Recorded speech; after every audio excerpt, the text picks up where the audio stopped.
This is a 1978 Albin Ballad 30 that just came to us for some refit. It's got a fin keel with a rudder supported by a full skeg.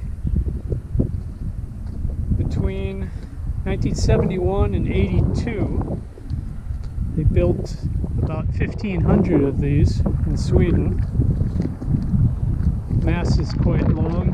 Good thing we're only going a very short distance because it's a keel step mast, so it's extra long. It's got an Aries wind vane on the back already.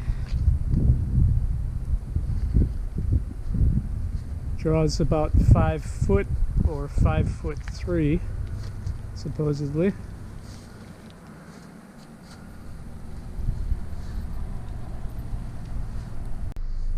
This keel step mast is about 43 feet long, and it's in remarkably good condition still. Anodizing and the hardware is good. It does have a cheap Brazilian Alado roller furler that we'll probably replace.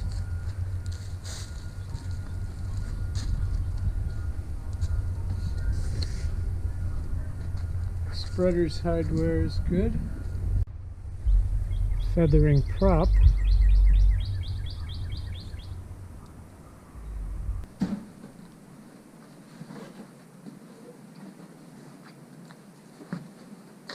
Got a bowsprit there, anchor platform. A couple years of filth from the boatyard. Has these peculiar European style chain plates.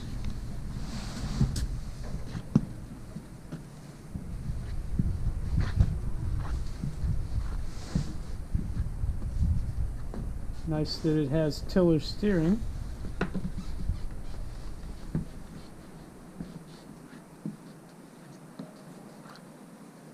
Aries wind vane folded up.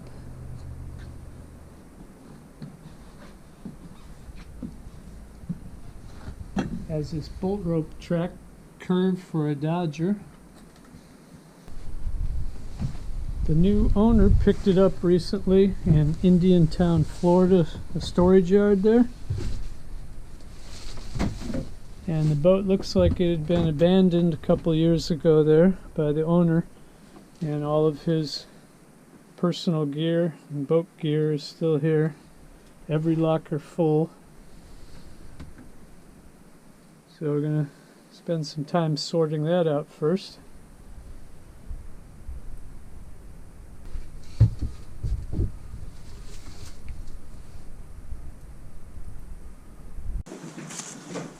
Now that we've got the boat emptied out of all its gear and a little bit cleaned up, we can assess what's wrong and what we want to do in here.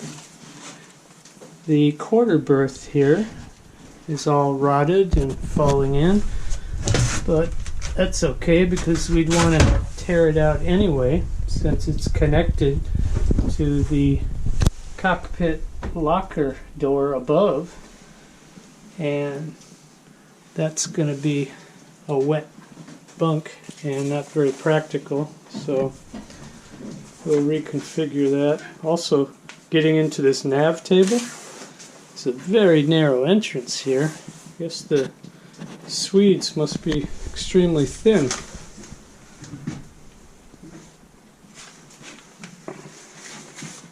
Here is the electrics. The switch panel there. Another one here. This chart table probably has to go and get that all reconfigured into cabinetry. The salt and freshwater foot pump to the sink.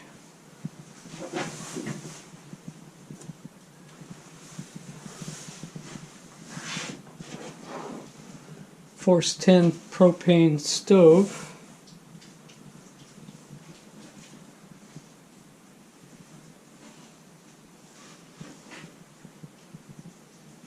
There's two good bunks here. This one is longer on the port side.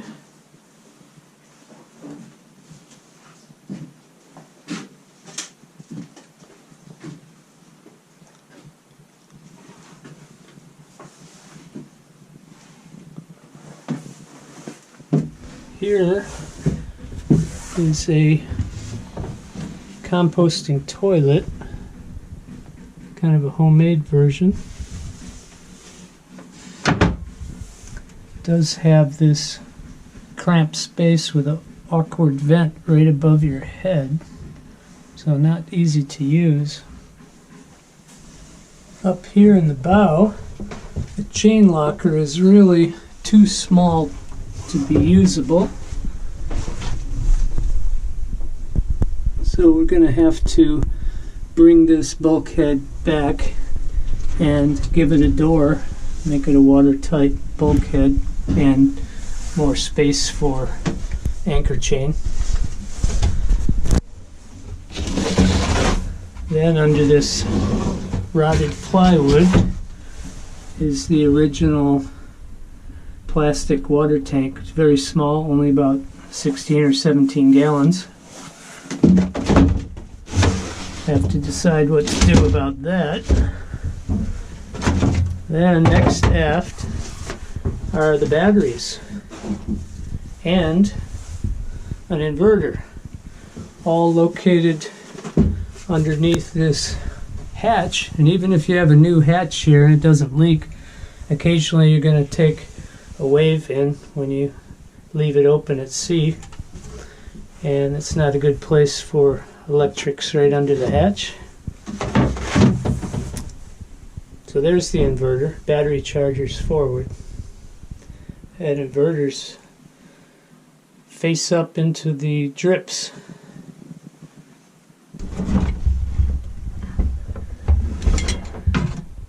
The hull to deck joint is through bolted, and there's 122 bolts holding it together.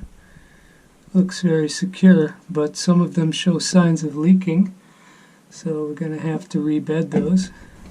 The standing headroom inside here goes from about 6 foot at the aft end of the cabin to 5'7" up forward.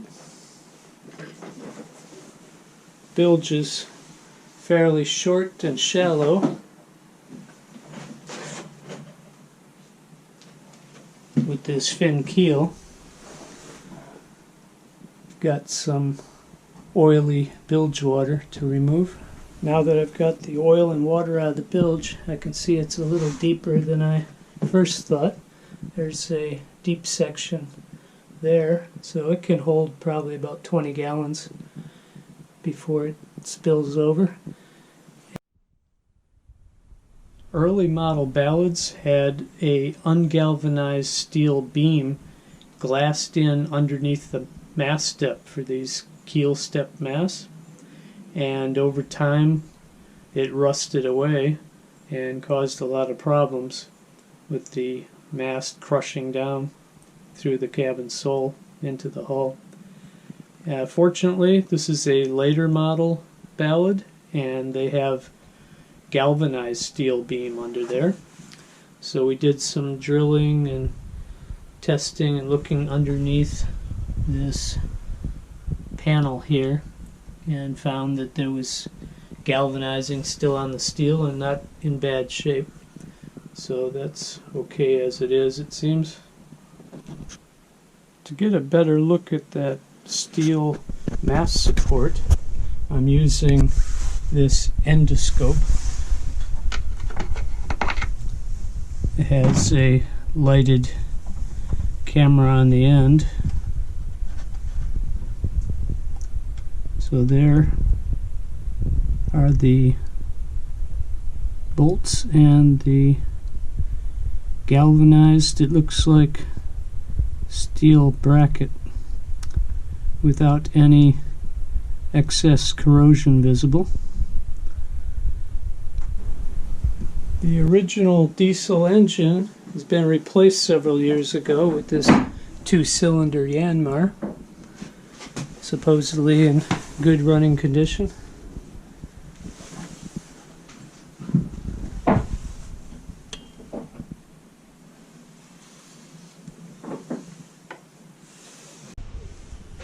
We can see here that the bulkheads are not fiberglassed to the hull. They're just bolted to a fiberglass tabbing on one side, and the other side is not glassed either.